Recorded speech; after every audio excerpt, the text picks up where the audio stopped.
salam maghrib, bapak-bapak, ibu-ibu, kakak-kakak dan adik-adik sekalian yang telah hadir di acara buka puasa ya, dan ada buka puasa, pengajian bulanan masyarakat Indonesia London dan sekitarnya, atau bisa kita biasa sebut dengan PMIL ya di sini.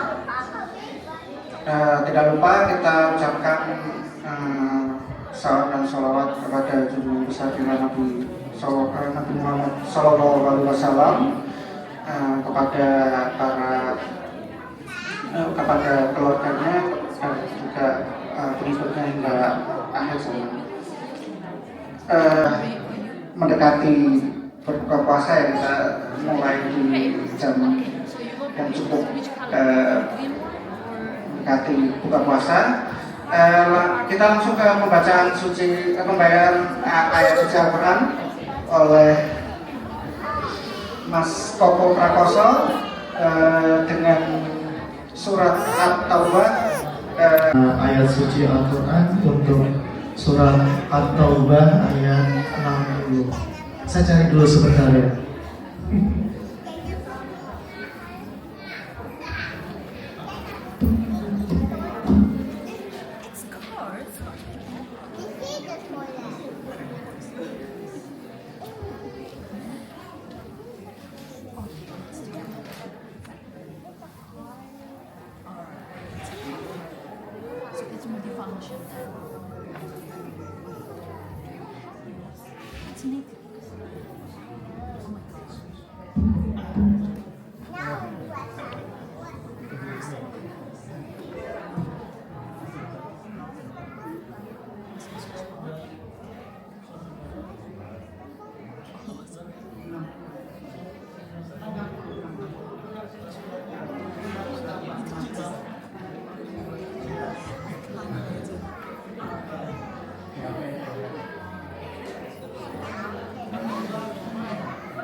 Minasyaitonirrajim.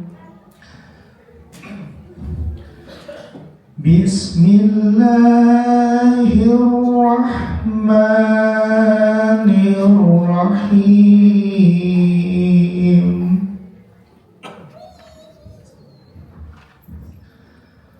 Innamas shadaqatu lil fuqara'i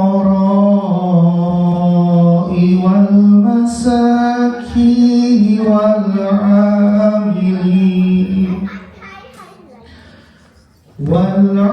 'amilina 'alaiha wal mu'allafati qulubuhum wa fir riqab wal gharimina wa fi sabilillahi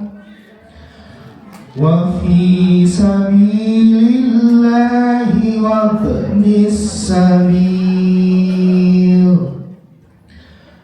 fariidatan minallah wallahu alimun hakim. Aku berlindung kepada Allah dari godaan syaitan yang terkutuk dengan menyebut nama Allah yang Maha Pengasih lagi Maha Penyayang. Sesungguhnya zakat itu hanyalah untuk orang-orang fakir, orang miskin, amil zakat yang melunakkan hatinya atau mu'alaf. Dan zakat itu untuk memerdekakan hamba sahaya, untuk membebaskan orang-orang yang berhutang, zakat untuk orang-orang yang berjalan di jalan Allah, dan untuk orang-orang yang sedang dalam perjalanan sebagai kewajiban dari Allah. Allah Maha Mengetahui dan Maha Bijaksana. Maha benar Allah dengan segala firman-Nya. Sekian, wassalamualaikum warahmatullahi wabarakatuh. Infak dan sodako. Jadi yang dibacakan tadi adalah salah satu ayat yang berkaitan dengan tema kita pada hari ini. Sebelum kita memasuki pada pengajian pada hari ini, saya informasikan dulu untuk pengajian anak-anak di bawah umur 10 tahun bisa ke ruang Natuna, akan dibimbing oleh Mbak Aulia, Mbak Safa, dan Mbak Alvina. Bisa dipersilakan untuk adik-adik sekalian yang di bawah umur 10 tahun ya. Bagi yang baru masuk Islam ada lembaganya sendiri, kemudian ada himpunan zakat, dan zakat ini agar supaya dia kuat dalam agamanya, maka yang mendapatkan atau menerima zakat, baik itu zakat mal ataupun zakat fitrah. Kemudian wafir riqab, bagi mereka yang terlilit utang. Nih, bagi yang terlilit utang sebenarnya boleh mereka mengambil bagian daripada zakat, dan itu diatur oleh negara. Oleh negara diatur. Kemudian bagi fisabilillah, mereka yang di jalan Allah, yang tengah berperang di jalan Allah. Kalau dulu ketika masa Rasulullah SAW, karena kesibukan para sahabat itu diantaranya adalah berperang, maka untuk menghidupi keluarganya salah satu itu dari zakat yang dikumpulkan oleh Baitul Mal. Siapa yang membagikan? Rasulullah SAW. Kemudian yang terakhir bagi Ibnu Sabil, bagi yang tengah melakukan perjalanan Ibnu Sabil. Nah, ini ada 8 kelompok mereka wajib menerima zakat. Imam Fakhrul Razi dalam tafsirnya At-Tafsir Al-Kabir tentang ayat ini menjelaskan bahwa sejatinya zakat itu ada manfaat untuk si pemberi zakat, ada manfaat untuk si penerima zakat. Apa manfaat untuk si pemberi zakat? Manfaat untuk kita apa? Yang pertama, zakat itu kan berupa apa? Berupa harta. Ya. Berupa harta. Harta itu diusahakan oleh kita. Harta itu dikumpulkan oleh kita. Apabila harta kita, baik itu harta yang terkumpul dari usaha kita, atau harta yang terkumpul dari gaji kita, apabila sudah mencapai nisab dan haul dalam 1 tahun, ya, panjenengan punya perkebunan yang menghasilkan, maka diambil zakatnya setiap kali panen. Padi setiap 4 bulan katakanlah dia panen, maka saat itu juga diambil zakatnya apabila mencapai nisab standar tertentu. Kemudian gaji kapan diambilnya? Membersihkan mereka dan mensucikan hati mereka. Nah, di sini ada pandangan ulama tafsir, ya. Imam Ibnu Ashur, seorang ulama dari Aljazair, dalam kitabnya At-Tahrir wa Tanwir, itu menjelaskan bahwa maksud daripada sedekah atau zakat, itu tujuannya atau hikmahnya adalah tuqahiruhum, untuk apa? Membersihkan, artinya untuk tahliyah, mensucikan apa yang ada dalam hati kita. Tadi yang pertama, mensucikan daripada tamak kepada Tamak kepada harta, maka hati-hati. Ya, jangan-jangan koruptor di Indonesia terus dia korupsi, punya rasa tamak karena dia enggak mengeluarkan zakat. Ya kan? Enggak mengeluarkan zakat. Jadi zakat ini sebenarnya bisa mencegah kita dari apa? Dari perbuatan yang dilarang oleh agama. Sebagaimana sholat. Tuqahiruhum, kata Imam Ibnu Ashur, itu sebenarnya untuk membersihkan apa yang ada dalam hati dari sifat-sifat yang kotor, at-tahliyah. Kemudian wa tuzakkihim biha, dan untuk mensucikan. Jadi ya, kalau yang pertama itu untuk membersihkan harta dan membersihkan jiwa. Kemudian tingkatan yang kedua, tazkiyah, untuk mensucikan jiwa, mensucikan hati, tazkiyatun nafs, atau untuk mengisi untuk tahliyah. Kalau tadi yang pertama apa? Untuk mengosongkan hati dari sifat-sifat ya yang tercela, minas sifat al-madhmumah, dari sifat-sifat yang tercela. Kemudian diisi tahliyah ya, tuzakihim, dengan sifat-sifat yang rahmah, penyayang, ada rasa empati, simpati kepada sesama muslim. Nah, ini buah daripada apa? Buah daripada kita mengeluarkan zakat. Baik itu zakat fitrah, ya. Kalau zakat fitrah semuanya wajib zakat fitrah. Miskin, fakir, ya, semuanya wajib. Tentang zakat, pertama banyak sekali bisa kita ambil dari ceramah yang barusan Ustaz Baludin sampaikan, yaitu salah satunya adalah manfaat zakat adalah mengikis rasa tamak dan kemudian mensucikan jiwa kepada kita. Sebelum memasuki waktu berbuka puasa, alangkah baiknya kalau ada mungkin yang ingin ditanyakan mengenai tentang zakat ataupun yang lain boleh, yang tema lain boleh. Jadi silakan bagi yang ingin bertanya. Mungkin buku ya sana dulu.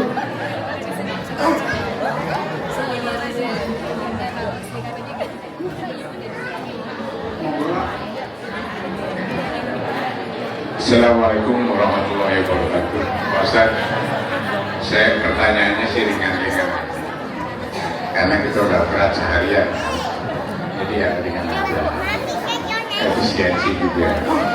Jadi yang ingin saya tanyakan Pak Ustaz, mungkin di antara kita banyak yang kurang tahu atau tahu. Jadi intinya itu, kita seringkali melihat jika seseorang datang pada saat sholat tarawih, ya, sholat tarawih, dan orang itu langsung melaksanakan sholat tarawih. Nah, yang ingin saya tanyakan adalah yang mana yang didahulukan, sholat wajibnya dulu atau dia langsung ikut sholat tarawih? Itu aja, mohon. Jadi mana yang didahulukan? Terima kasih Ustaz. Langsung dijawab aja.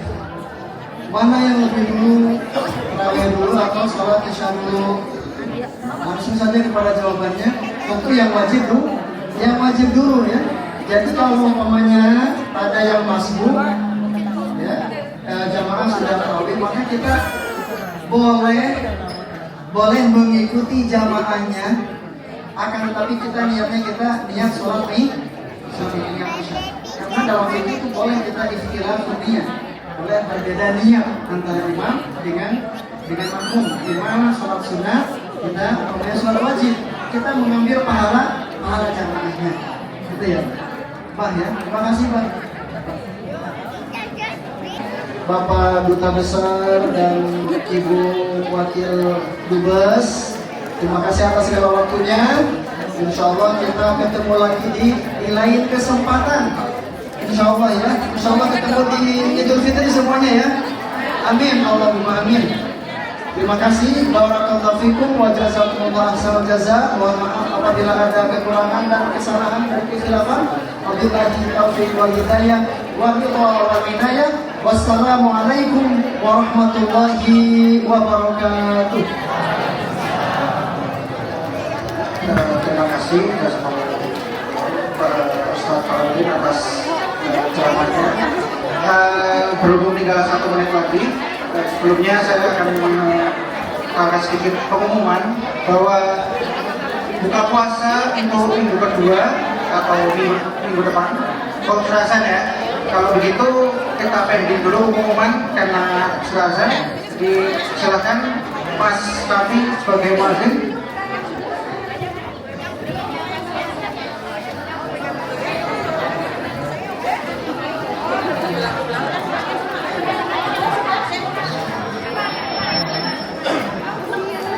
Allahu Akbar. Allahu Akbar.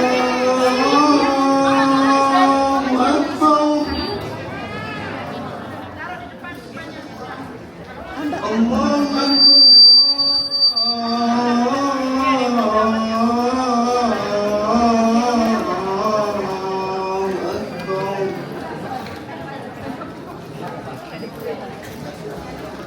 Asyhadu an la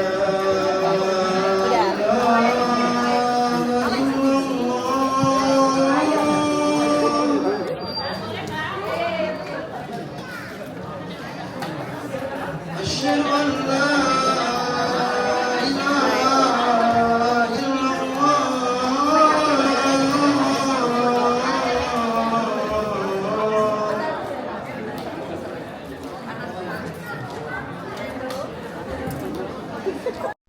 Sinar senja mulai memudar di langit yang terpapar warna-warna. Di antara kerumunan hati bersyukur menanti saat berbuka di penghujung hari. Berbuka puasa, momen yang dinanti dalam doa-doa yang dipanjatkan.